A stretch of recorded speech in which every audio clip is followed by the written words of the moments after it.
We finally have the response to LeBron James from Stephen A. Smith that we should have had the first time Sass started talking about the situation. Welcome, my name is Paul, and this is The Basketball Show, where I talk today's NBA, current events, news, players, and more. All completely unbiased, even though some people disagree, because any different opinion to weak people is just hate.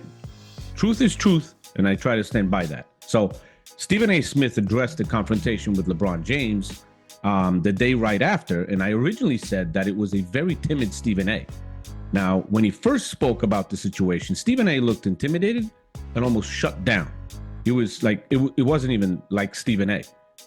I was surprised to see that as Sass always has a loud mouth on him when someone confronts him, but this situation was a little bit different. He usually responds to someone saying something about him on another show or newspaper, and it's not really live in public. But we all know that LeBron James made this one as public as it could be, stepping up to Stephen A. Smith during the Lakers-Knicks game to confront him about being negative about his son, supposedly. There was strong language used, as Stephen A. said, on the air, and he cannot repeat what LeBron said word for word because it's not suitable for the airwaves. That's what he said on his show, and his show is kind of, you can't use bad words or whatever. It's filtered and censored in that way. Well, yesterday, Smith went on to Gil's Arena and spoke about that situation again, and he was asked about it specifically and addressed it. Now, I will play that soundbite for you. But I just have to say that after a few days of having to process the situation and seeing LeBron joking about confronting Smith with Richard Jefferson during the Boston game, Sass addressed this differently. This was a different approach, different Stephen A. Smith, and I think this was actually genuine. So it was totally different. So take a listen, and I'll be right back to unpack it in my own way. I thought it was weak. I thought it was some bullshit. But in the moment, I knew that I was listening to a father. Here's what happened. I'm represented by William Morris Endeavor. The founder of William Morris Endeavor, Ari Emanuel, had courtside seats right next to the Lakers bench. He had Larry David with him, star of Curb Your Enthusiasm. I'm sitting with them. I get there in the first quarter. I'm sitting courtside, and I stand up, and then I got my head turned. And then I turned back around, and a lot of people thought this was the end of the game or something like that. This was in the third quarter. Apparently, LeBron had walked out of the timeout, and I turn around, and he's right here in my face. He said, yo, you got to stop talking shit about my son. You got to stop fucking with my son. That's my son. That's my son. And I was like, what? He said, nah, fuck that. I said, yo, let's talk later. He's like, fuck that. Nah, fuck that. You got to stop fucking with my son. And I said, all right, dog. And he walked off. So I remember during a timeout in the first quarter, seeing Bronny. And Bronny looked over at me, and he had this sad look on his face. And I'm imagining Pop saw that shit, it hit him. And he couldn't hold it, and he rolled up on me. And so when I went on the air the next morning, first things first, believe it or not, I know this is shocking for people to believe, but I didn't have any intentions on talking about it until I woke up that morning and saw that the shit had gone viral. Once the shit had gone viral, the bosses at ESPN, now you gotta talk about it. This is you and him. You gotta talk about it. I said, fine. So I go on the air and I said, the first thing that I'm gonna do is establish that this was a father talking to me, not a player. And that was what threw me off. And I was glad, even though I thought that he misrepresented the argument, I was glad he did. Because you see, what he was really talking about, which was confirmed with his conversation with Richard Jefferson, is that I was talking about him as a father. And so what happens is that had he said that to me, then I wouldn't have been thrown off. I'd have came right back at him. Yes, I was. I was talking about you. You did this shit, which I'll get to in a second. But because he didn't do that, I said, fine, you let it go. Mind you, I just agreed to my contract. Courtside. That day was when it was announced. It's all over, everywhere. Watch about I mean, right? Yeah. It's a nationally televised game. The cameras are rolling, and I'm like, if I do anything, this is gonna be a scene. Now, we can sit up here in front all we want to and act like we don't work for somebody. Damn it, I work for Walt Disney.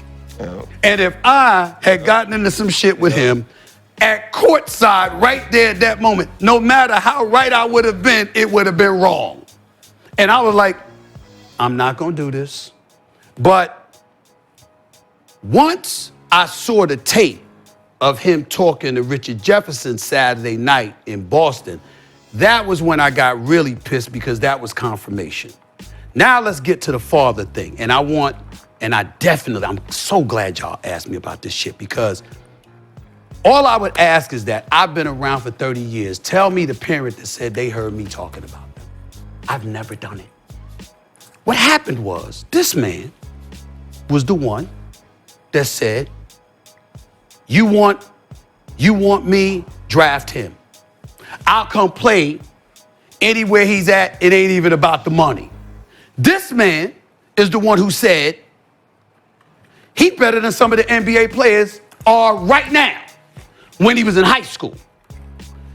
If you go back and look at the tape, back then I said, stop. You can't do this.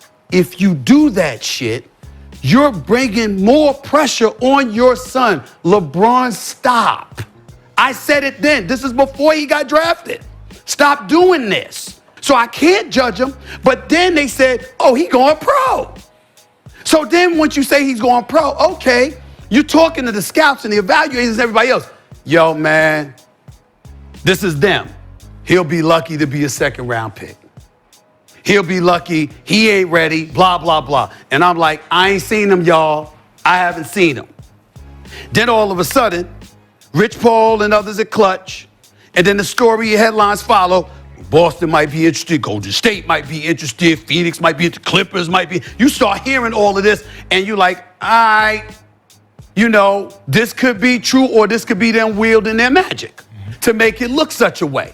I say nothing. He gets drafted by the Lakers, which everybody knew was gonna happen because, the skids were greased, and he gets drafted. I still say nothing. So because of that, I'm hearing all of this. Yeah, we just gonna go along with it. Open the night I'm talking about. Open the night. Him, Bronny. We just gonna go along with it. Or you hearing the Lakers are just going along with it. You're hearing this stuff. You understand? So how you think it's all looking to me? It's a little bit too choreographed. But I'm still.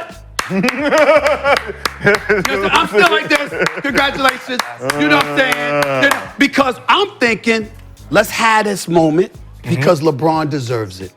The brother, I got him number 2 all time behind Jordan, right? He's done so much for the league. He's generated so much money. I don't want to hear about Bronny and the $8 million. As far as I'm concerned, LeBron underpaid. This shit, that's $8 million he should have had in his pocket. It's no big deal to me.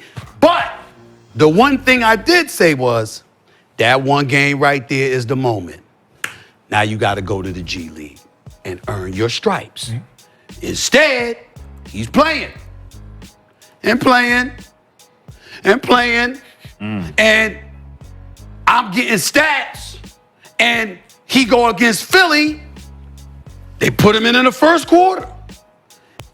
Yo, LeBron, if we see this, you're his dad and you're a basketball savant. You must see this. Don't do this. Because you're putting him under such a microscope.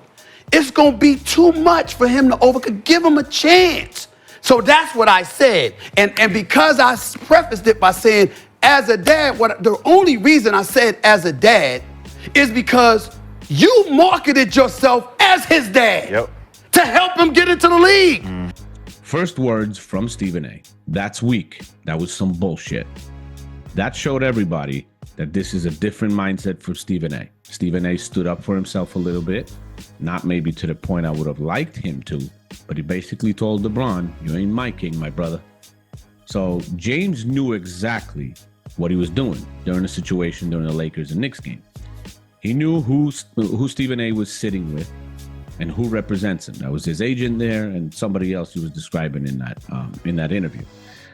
That is why he stepped up to Smith at that particular time. As with LeBron James, everything is particularly calculated. This was calculated as well.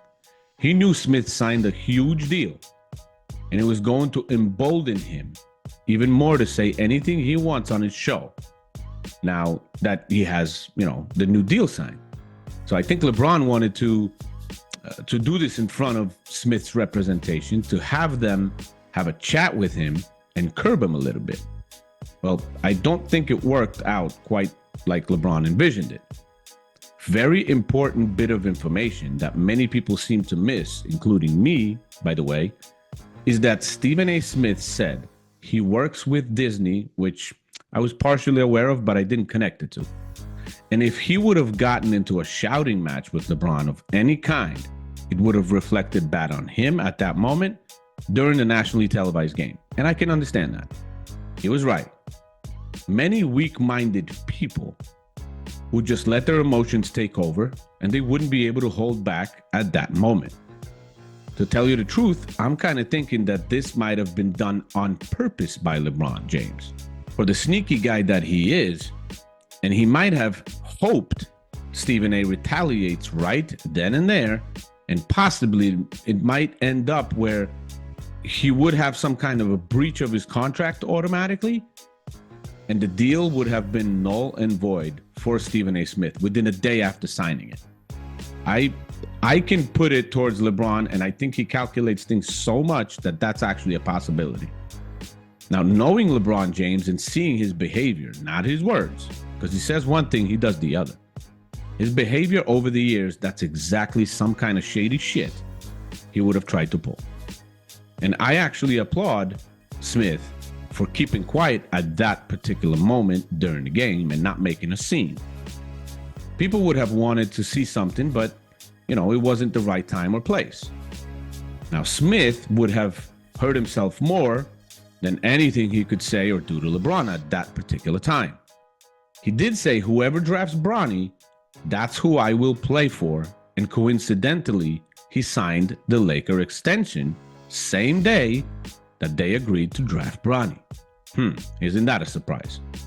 LeBron did say that Bronny at the time, before getting even drafted, was already better than a lot of the players in the NBA currently playing. Those were his words. Those are LeBron James' words. And here is his tweet to prove it.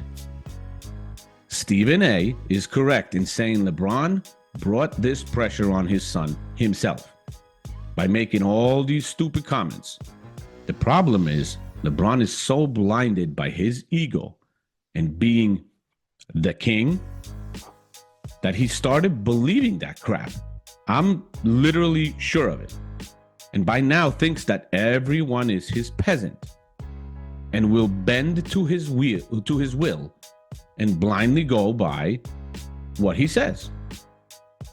It was funny how Smith said he was talking to NBA scouts at the time when Bronny was, announcing that he was going pro. But we didn't need the scouts to tell us that, Bronny wasn't ready. I mean, we knew he wasn't ready for the NBA. He was in the first year of his college career. No one can say that during that, next season or two, he wouldn't have improved a lot in college. That was a possibility. But at that time, after crappy first year in college, he announced he's going pro. That didn't make any sense to anybody. Nobody. We all knew that Daddy is doing the work already and Bronny getting drafted by the Lakers. As I was saying in my older videos, and Smith confirmed it here, is that Clutch and others working with LeBron all are a huge media machine, and they started putting in the work with all those narratives that other teams were interested in Bronny. No, they weren't. No other team was literally, truly interested in Bronny. Any team, I'm not saying teams didn't look at him or didn't think about him. Any team that even thought of drafting Bronny wasn't doing it for Bronny. They knew that if they get Bronny, that would get him LeBron. So without LeBron, Bronny would have never been drafted that year. Zero chance. That's my opinion. He would have never been drafted if his dad wasn't LeBron James. Because of the media machine and Clutch, with so many people lacking basketball knowledge, saying LeBron is the GOAT over MJ as well. After LeBron himself started the conversation, because no one in their right mind even would have said that before. But this isn't a GOAT debate. This is about the Bron Stephen A. Smith confrontation. So let's keep it going and keep it on the subject. Smith mentioned the situation where Bronny had his stats on ESPN. They posted Bronny's stats on ESPN. And he's right. He's there to comment on sports and professional athletes. What the hell was he supposed to do? Say that 0.3 points a game is an awesome achievement? Or that Bronny is moving in the right direction with those stats? That would have made him look like a fool. I bet you that's what LeBron thought was going to happen. Because this guy thinks he can control everything and everyone by now. Nope. People started talking about it, posting it, and Sass had to talk about it as well. I saw the clips, and he didn't criticize Bronny. He simply stated for LeBron not to do it and not to put more pressure on his son. To LeBron, it might seem like criticism of Bronny, because if he was doing good, Stephen A. would have never said to LeBron not to put pressure on him. But the man is averaging 0.3 points a game, guys. What the hell do you expect? He should be in the G League all this season and maybe even the next. He's not ready and not even close. But LeBron sees Bronny, have one or two decent games in the G League, and he thinks he's ready, so the Lakers go along with it and bring him back and let him play. I bet you Bronny is going to play in the playoffs this year, in his first season. I bet you he will be on the roster for the playoffs, and he will even be on the floor. I guarantee it. Kenyon Martin's son got mentioned too. Gilbert Arenas as well. They both got mentioned. But them never, as fathers, put that pressure on their kids before they even stepped on the NBA floor. These two fathers, Gilbert, I don't think he's the smartest guy or makes stupid comments sometimes, but as a father, he made the right decision. The same with Kenyon Martin. They were never bragging about how great they are, their sons, and that they're better than half the league and all that. They never did that. LeBron is what he is. LeBron is a show-off. LeBron is a narcissist and an egoistic person. Some would call him an egoistic maniac. I'm not going to say that, but I've heard people say that. And he is those things. There is no lying about it. Who else in the history of the NBA, from the greatest players ever, has said about themselves multiple times that they are the greatest ever? That is lame and reeks of neediness, of people's acceptance. Damn, LeBron looks like he don't believe he's the GOAT himself, because he's constantly saying it. It's immature, and it shows a lack of respect for the players that came before him. You let people call you the greatest, not yourself. Kenyon Martin made a great point as a father to his son. Let him live his dream. But what LeBron is doing is setting everything up according to LeBron's dream, not Bronny's. He's not letting Bronny make his own decisions, set his own way, and live his own NBA life. LeBron is scripting all of this for him. None of this is Bronny's dream except being drafted. All of this is LeBron's dream. Now, I like this response by Smith. I think this is the first one we've had that's 100% honest or very close to it. And I think that the situation with Richard Jefferson sparked this a little bit because Smith saw that Bron's still going around undermining him, laughing at him, making fun of the situation. And that's the tactics that LeBron James will use. That's LeBron James. He will undermine you and try to shut you out and shut you down and shut you up. That's LeBron. Damn, this was a good story and a good show. I like the response from Smith. Hope you guys liked it as well. Let me know in the comments what you guys think of his latest response. And check out these other videos that I showed up on the screen. And I'll see you soon in the next video.